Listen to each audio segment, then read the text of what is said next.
चलिए पहले ये सवाल है, पहले इनका वीडियो देख लेना है, अब तब हम बता रहे हैं कि इसका सॉल्यूशन शॉर्ट तरीके से कैसे बनाया जा सकता है। वैसा मेथड बनाना चाहिए जिससे सारे बच्चों को मेरी बात समझ में आए। ये नहीं कि हम ही बनाए और हम ही अपने से समझे कि हाँ हम क्या बना रहे हैं, मैंने समझ ही में नहीं आया कि बना क्या रहे हैं और सामने वाले को परोस क्या रहे हैं। अगला सवाल देखो, ये सवाल दिया गया है, इसका बच्चों क्या निकालना है? ए है ना। ए का बच्चों क्या निकालना है बताओ? ए का क्या निकालना है सर? ए का हमें निकालना है ए का प्रतिलोम, है ना। सॉरी बच्चों, है ना, प्रतिलोम निकालना है। कितने बच्चे हैं जिससे प्रतिलोम निकल जाएगा? सवाल थोड़ा सा लेंदी है, सवाल थोड़ा लंदी है। ए को लॉक किया जाए महाराज। बताओ, सवाल थोड़ा लेंदी है, क्या बना पाओगे? क्या मैं बना के दिखा दूं आपको? मैं बनाऊंगा तो आप स्क्रीनशॉट ले लीजिए, आप इसको बना लीजिएगा। स्क्रीनशॉट ले लीजिए, बना लीजिए। नहीं तो बच्चों पता है आपको इसका रूल क्या है? पहले आपको इसको आई में कन्वर्ट करना पड़ता है। आई में कन्वर्ट करना, इनवर्स निकालना है बच्चों, इनवर्स निकालना है आपको, इनवर्स निकालना है। बताओ निकाल लोगे? तो बच्चों 2 - 3 4 और 6, नहीं तो मुझे निकालना पड़ेगा। नहीं निकालोगे तो चलो 2 - 3 4 और 6। पहले बच्चों ऑपरेशन लगाओ, ऑपरेशन लगाओ, ऑपरेशन ये लगाओ, ऑपरेशन ये लगाओ। आर है ना, इसको 0 बनाना, इसको 1 बनाना है ना, ऑपरेशन 1। तो ऑपरेशन R2 में लगाओ, R2 में लगाओ कि R2 माइनस में 2R1 कर दीजिए। तो मेरे बच्चे अगर मैं ऐसा करता हूं तो R2 में ऑपरेशन लग रहा है तो R1 बच्चों सेम रहेगा ना, R2 में लग रहा है तो R1 सेम रहेगा। अब बच्चों R2 में से 2 गुना करके घटा देना है तो 0 आ जाएगा। क्या आ जाएगा? 0। और नेक्स्ट बच्चों 2 गुना करके घटा देना है तो 2 गुना करके घटा देना है मेरे बच्चे, तो 6 है ना, 6 बराबर 12 हो जाएगा। यहाँ क्या हो गया? 12। फिर बच्चों दूसरा ऑपरेशन लगा दो, दूसरा ऑपरेशन कहाँ लगाना है? यहाँ लगाना है, इसको 0 बनाना है। तो मेरे बच्चे फिर से ऑपरेशन लगा दो R1 में। R1 का ऑपरेशन ये होगा कि इसको 4 से गुना कर दो, 4R1 और प्लस कर दो बच्चों R2। अगर बच्चों R1 में ऑपरेशन लग रहा है, R1 में ऑपरेशन लग रहा है तो R2 जैसे है वैसे रहने दो। R1 में लग रहा है, R1 में लगाना है, 4 से गुना करना है, 4 गुना 2 है ना, 4 गुना R1 करेंगे, 4 गुना R1 तो यहाँ 8 हो जाएगा मेरे बच्चे। और फिर यहाँ पर 4 गुना R1 करेंगे तो 4 3 12 और माइनस में और प्लस में 12, 0। ठीक है ना, यहाँ 0 आ गया। फिर ऑपरेशन लगाओ, फिर ऑपरेशन क्या लगाएंगे? फिर लगाएंगे ऑपरेशन बच्चों की R1 को है ना 1/8 कर दीजिए। जब R1 को 1/8 करेंगे मेरे बच्चे तो क्या मिलेगा? 1 0 0 12। फिर करना पड़ेगा R2 को, फिर करना पड़ेगा R2 को बच्चों 1/12 कर दीजिए, 1/12 R2 कर दीजिए, फिर मिलेगा बच्चों 1 0 0 1। अब ये सेम ये है ना, ये सब ऑपरेशन किस पे लगाना पड़ेगा? ये सब ऑपरेशन लगाना पड़ेगा बच्चों किस पर? आइडेंटिटी मैट्रिक्स पर, यानी कि बच्चों जो 1 0 0 1 है तब आंसर आएगा, तब जाकर के आंसर आएगा। ठीक है ना, बोलो कितने बच्चे हैं जिससे बन जाएगा सवाल? बताओ जल्दी से। ठीक है, ये सब में ऑपरेशन लगाना पड़ेगा मेरे बच्चे। देखो ध्यान से देखो, 1/r की है 8 के, तो 8 तो नीचे होना चाहिए आंसर में, 8 या 12 होना चाहिए, 8 या 12 आंसर में होना चाहिए, है ना। देखो लगभग, तो पहले बच्चों इसको लगाना पड़ेगा। अब ये पूरे आइडेंटिटी मैट्रिक्स में ये 1 2 3 4 लगाना पड़ेगा, तब जाकर के आंसर मिलेगा।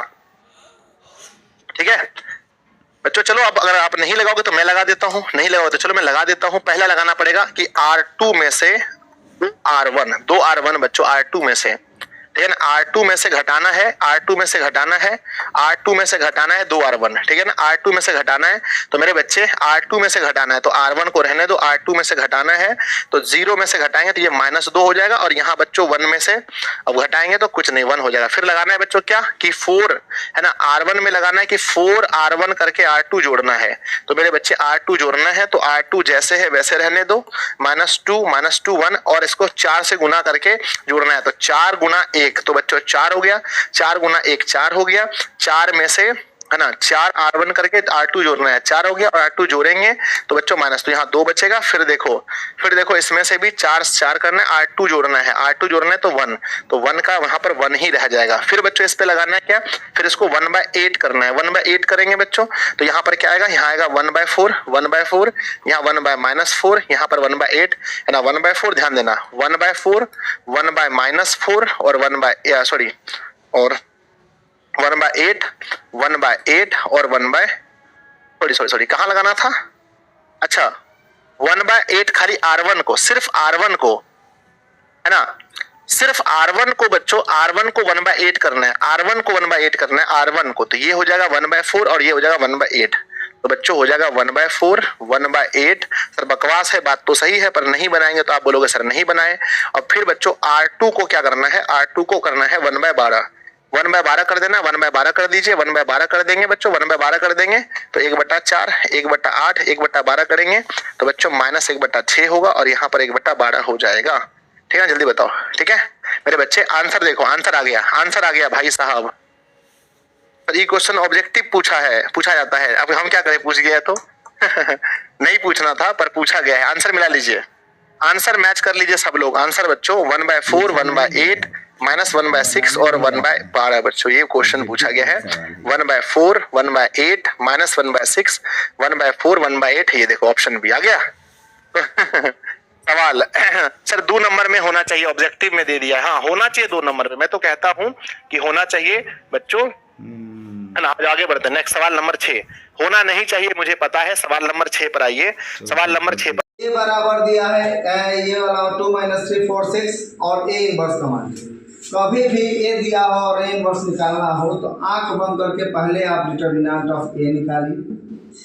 डिटर्मिनेंट ऑफ ए जैसे ही ये कीजिएगा तो आपका 2 - 3 4 और 6 हो जाएगा, यानी मैट्रिक्स डिटर्मिनेंट में रूपांतरित हो जाता है। कब? जब ए से डिटर्मिनेंट ऑफ ए निकालते हैं तब।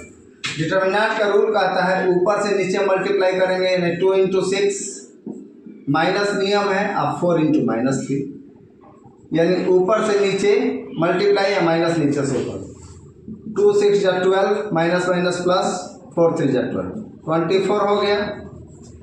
ए से डिटर्मिनेंट ऑफ ए निकल गया, एडजॉइंट ए निकालना है।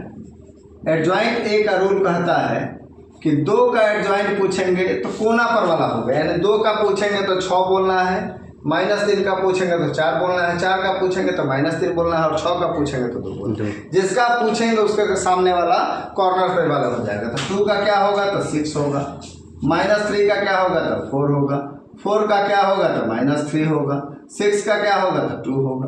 इसका रूल है पहला में प्लस, फिर माइनस और ये plus minus minus plus. Rule क्या है इसका? Plus minus minus plus. इस पर डैश लगता है, क्या लगता है? डैश, यानी 6 - 4 3 और 2, इस पर क्या लग जाएगा? डैश। या डैश क्या करता है तो पहले रो को पहला कॉलम करता है, पहले रो को क्या करता है? डैश माने मीन्स होता है ट्रांसपोज। ट्रांसपोज का मतलब होता है पहली पंक्ति को पहला स्तंभ में कीजिए और दूसरी पंक्ति को दूसरा स्तंभ में कीजिए। यानी ए से हम डिटर्मिनेंट ऑफ ए निकालें, एडजॉइंट ए निकालें। अब मुझे ए इनवर्स चाहिए। ए इनवर्स का फॉर्मूला सबसे अच्छा रहेगा one by determinant of A into adjoint A. One by determinant of A का मान है 24, एडजॉइंट ए का मान क्या है तो एडजॉइंट ए का मान यहाँ पर आया है 6 3 -4 और 2। ये हमारा आंसर हो सकता है, बट ऑप्शन में यह नहीं है तो यह क्या करेगा? मल्टीप्लाई कर देगा। जैसे ही हम मल्टीप्लाई करेगा तो 1/24 6 से करेगा तो 6 × 1 = 6/24 हो जाएगा। फिर 1/24 3 से करेगा तो 3/24 हो जाएगा। -4 से करेगा तो -4/24 हो जाएगा और यह 2 से करेगा तो 2/24 हो जाएगा। कहने का तात्पर्य ये है, अब 6 × 4 = 24, 1/4 1/8 1/6 और 1/12, ये हमारा आंसर हो गया। यह भी आंसर हो सकता था और यह भी आंसर हो सकता है। यह ए दिया हुआ है, ए इनवर्स निकालना है, डिटर्मिनेंट ऑफ ए निकालिए। ऊपर से डिटर्मिनेंट ऑफ ए जैसे ही निकालेगा तो यह मैट्रिक्स क्या होगा? डिटर्मिनेंट हो जाएगा। उसके बाद ऊपर से नीचे माइनस नीचे से ऊपर मल्टीप्लाई करके अपना आंसर ला दिए। एडजॉइंट ए निकालने का नियम है 2 का पूछेंगे तो 2 के कोना पर 6 है तो 6 होगा, -3 का 4 होगा, 4 का -3 होगा, 6 का 2 होगा। रूल है इसका plus minus minus plus 2/2 order matrix के लिए। इस पर डैश लगता है, डैश +6 -4 3 और 2, इस पर डैश लग गया। पहला रो पहला कॉलम हो जाएगा, दूसरा रो दूसरा कॉलम हो जाएगा। एडजॉइंट ए भी निकल गया। ए इनवर्स का ये फॉर्मूला होता है, मान रखे आंसर आ गया। जब किसी सवाल में नहीं कहा है कि हाँ हमको ए इनवर्स किस मेथड से निकालना है, एलिमेंट्री ट्रांसफॉर्मेशन ऑफ मैट्रिक्स से निकालना है या एडजॉइंट से निकालना है, तो सबसे बेस्ट मेथड यही रहेगा और यह आसानी से बच्चों को समझ में भी आ जाएगा। इसमें एलिमेंट्री ट्रांसफॉर्मेशन ऑफ मैट्रिक्स का काम नहीं था। नॉर्मली आप ए इनवर्स निकालना है, शॉर्ट मेथड में इस तरीके से आप बना सकते हैं।